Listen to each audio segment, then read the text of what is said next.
Hello, and welcome to the channel. It's April 8th, 2025, and the end of the Nintendo Switch's life cycle is in sight, so I thought I would highlight 5 hidden gems or lesser known games on this wonderful little console. As I progress with these videos, I will dive deeper and deeper into the depths of the Nintendo Switch eShop. I'm your host Carlos, and here are your 5 hidden gems.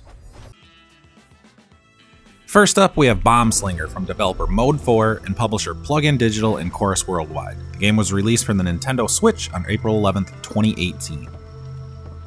Bomb Slinger is a top-down, action-adventure roguelike game where you take on the role of the Bomb Slinger, a former bandit who is seeking revenge on those who killed your wife. The game has a spaghetti western theme and features retro-inspired pixel art with a very distinct look.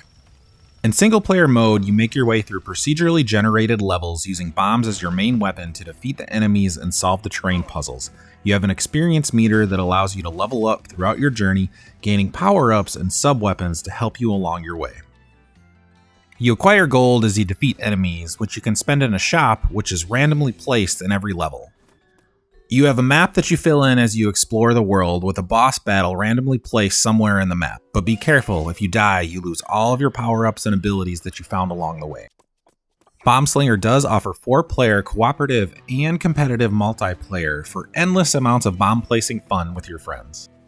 At the end of the day, the game combines the excitement of competitive bomb-laying strategy with a fun western twist, making it an enjoyable game for fans of both roguelikes and the Bomberman series. It is worth mentioning that the game is not exclusive to the Nintendo Switch system. It did release on Steam back in 2016, but I found it on the Nintendo Switch years ago, and it has been one of the best experiences I've had on the system.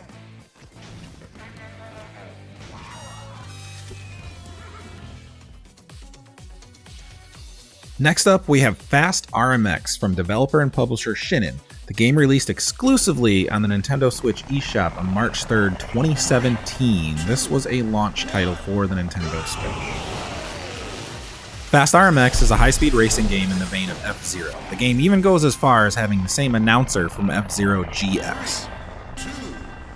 The game is an enhanced or remixed version, if you will, of the game Fast Racing Neo, which released on the Nintendo Wii U.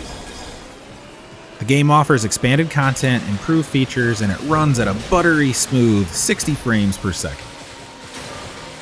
The game features 30 different tracks and 15 unique anti-gravity vehicles to unlock. There's a phase switching mechanic, which is a core mechanic of the gameplay, which involves switching between 2 phases, orange and blue, aligning your vehicle's phase with the corresponding track elements, such as boost pads and jump strips, enhances speed and performance. Mismatching these phases results in slowing down. Fast RMX supports local split-screen multiplayer for up to 4 players and online races with up to 8 players. However, you're going to be really lucky to get a game going now in 2025, as this was a launch game back in 2017. The online community for this game is pretty much all but dead right now. I tried for a while the other day and I didn't have any luck, so unless you know someone else that has the game, you're not going to be able to play online. As I mentioned before, the game runs at 60 frames per second, it has a 1080p resolution, and it just looks like one of the best games on the system. Can't believe this was a launch title. If you're a fan of F-Zero, you're really going to enjoy this game, as this is probably the closest thing we're going to get to a modern day F-Zero, excluding F-Zero 99. Now, this game has been and continues to be one of my favorite experiences on the Nintendo Switch. I only wish I had some friends to play it with.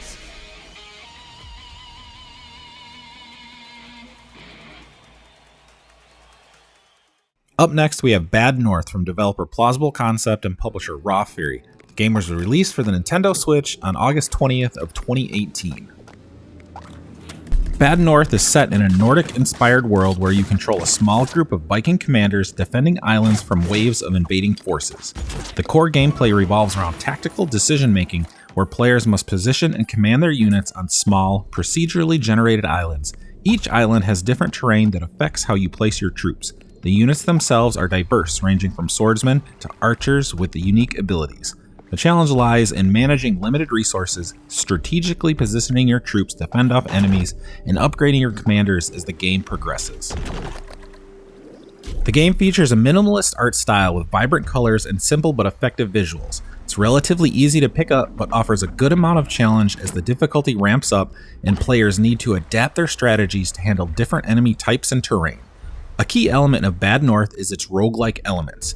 After each successful defense, you can upgrade your commanders, but if you fail to defend an island, you lose some of your progress. This creates a sense of urgency and risk as players must balance between exploration, upgrading, and survival. The game also has permadeath, meaning that losing a commander can have long-term consequences.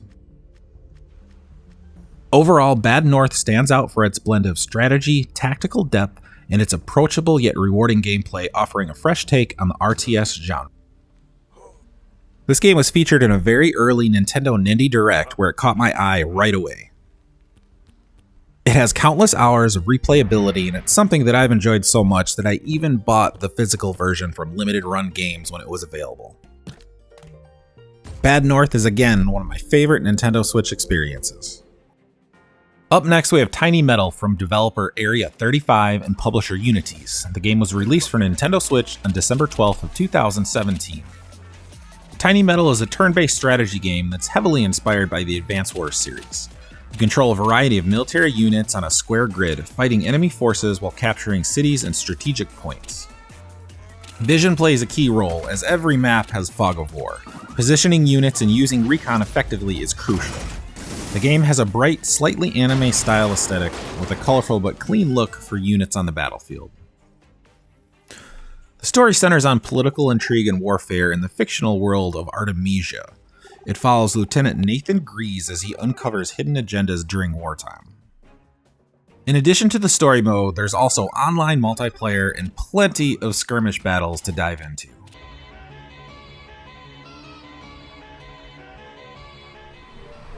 Okay, lastly we have Creature in the Well. It was developed and published by Flight School Studio and released for the Nintendo Switch on September 6th of 2019. It's definitely the most unique game on the list. It's a top-down, hack-and-slash, pinball-inspired dungeon crawler. You play the game as the last remaining Bot C, a robot engineer who awakens in a mysterious desert mountain town. Your mission is to restore power to an ancient weather facility buried in a mountain. The facility was once meant to protect the town from a never-ending sandstorm, but it's now in ruins and controlled by a mysterious presence. The creature in the game is a mysterious being that lurks in the background, constantly watching and taunting you. It's never fully seen, adding a creepy and ominous vibe. It sabotages your efforts, mocks your persistence, and serves as the main antagonist. The creature's exact nature and motives are gradually revealed as you progress and uncover the facility's secrets. The gameplay blends pinball mechanics with action combat. You use a strike tool to hit energy balls and a charge tool to power them up and aim them. You bounce them off bumpers and other pinball-like contraptions to solve puzzles, defeat enemies, and restore parts of the facility. The art style is hand-drawn and minimalistic. There's no traditional dialogue, and the story is told through environmental storytelling and brief NPC interactions. The power-ups and items in the game come in the form of tools and upgrades that you find throughout the different facilities. These tools define your playstyle since you're not using traditional weapons, but rather items to interact with the game's pinball mechanics. You'll collect a variety of different strike tools and charge tools. There's also lots of capes in the game to collect. Those are all purely cosmetic. You also collect cores and energy cells. Cores upgrade your health, and energy cells act as keys, and you collect them by completing puzzle rooms and use them to unlock new doors deeper in the facility. Alright, there you have it. Those are my 5 hidden gems. I do realize that some of these games aren't necessarily deep cuts as far as hidden gems go. I know that Creature in the Well, Fast RMX, and Bad North were all featured in Nintendo Directs, but I figured since this is my first hidden gems video, I start with games that I'm more familiar with. So let me know what you guys think about these 5 games. Let me know what your favorite hidden gems are. Constructive feedback is welcome on the video. If you want to support me, go ahead and hit that like and subscribe button, and hopefully I'll catch you on the next one. Peace.